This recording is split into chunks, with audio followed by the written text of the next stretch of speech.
मैं भारत को भारतीयता की मान्यता के आधार पर फिर से खड़ा करना चाहता हूं, उस काम में लगा हूं। और आपको मैं बताना चाहता हूं ये गर्व की बात कि महर्षि आर्यभट्ट ने हजारों साल पहले जो कह दिया कि शनि के 7 उपग्रह हैं, आज के वैज्ञानिक 8वां उपग्रह नहीं खोज पाए अभी तक शनि का, वो 7 पे ही अटके हुए और शायद खोज भी नहीं पाएंगे क्योंकि 8वां उपग्रह है ही नहीं। होता तो वो खुद ही बता के चले गए।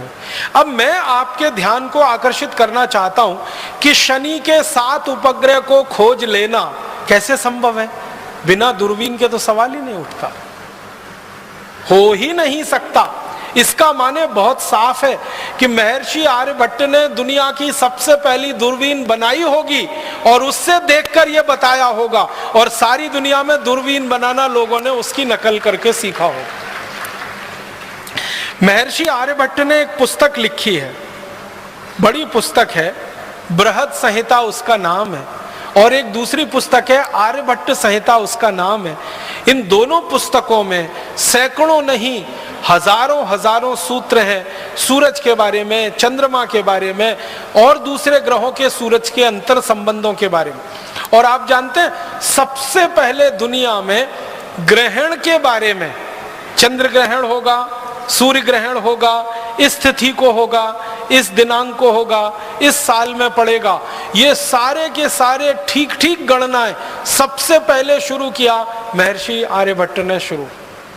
महर्षि आर्यभट्ट की शुरू की गई गणनाएं चंद्र ग्रहण की, सूर्य ग्रहण की हजारों साल बिल्कुल सच साबित हुई है और उसके आधार पर पंचांग विकसित हुआ। और आपको एक और गहरी बात बताना चाहता हूं महर्षि आर्यभट्ट के बारे में कि उन्होंने सूरज का, पृथ्वी का, दूसरे ग्रहों का जब अध्ययन किया बारीकी से, गहराई से, और उन्होंने देखा कि पृथ्वी अपनी धुरी पे भी घूम रही है और सूर्य के चारों तरफ भी घूम रही है, तो पृथ्वी की अपनी धुरी पर घूमने से दिन है और दिन रात हो रहे हैं, तो दिन कितने घंटे का हो रहा है, रात कितने घंटे की हो रही है, और बारीकी से करते करते उन्होंने 7 दिन निर्धारित कर दिए।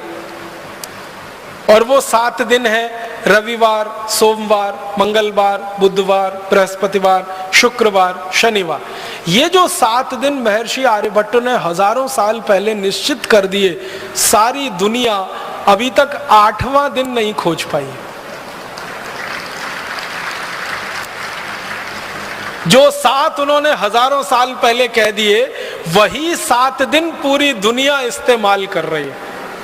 और आपको हैरानी होनी चाहिए ये जानकर कि कोई क्रिश्चियन है तो, कोई मुसलमान है तो, कोई यहूदी है तो, कोई बौद्ध है तो, कोई पारसी है तो, कोई हिंदू है तो, या किसी भी संप्रदाय का है, वो इन्हीं 7 दिनों को मानता है। रविवार, सोमवार, मंगलवार, बुधवार, बृहस्पतिवार, शुक्रवार, शनिवार। बस अंतर इतना है कि उसको अपनी अपनी भाषा में उन्होंने भाषांतर कर लिया है। अंग्रेजों ने रविवार का संडे कर दिया,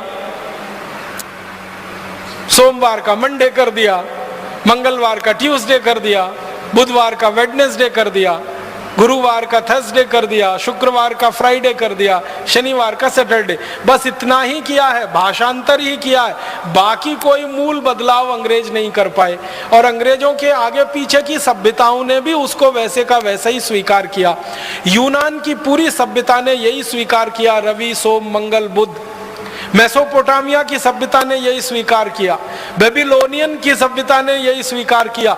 दुनिया में जो बड़ी बड़ी सभ्यताएं मानी जाती हैं, सब में ये रवि, सोम, मंगल, बुध, बृहस्पति, शुक्र, शनि ही है। और ये भारत की देन है सारी दुनिया की सभ्यताओं को, जिसमें वो एक कदम भी आगे हमसे बढ़ नहीं पाए हैं। जितना हमने खोज के बता दिया, वहीं पर पूरी दुनिया रुकी हुई है अभी तक।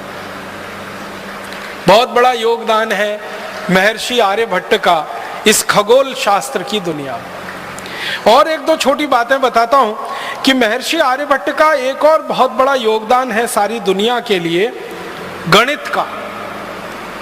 गणित के बारे में 2-3 रोचक तथ्य मैं आपको कहना चाहता हूं। गणित में जो त्रिकोणमिति होती है ना, आपने तो पढ़ा होगा बचपन में, हम लोग अंग्रेजी में उसको ट्रिग्नोमेट्री कहते हैं।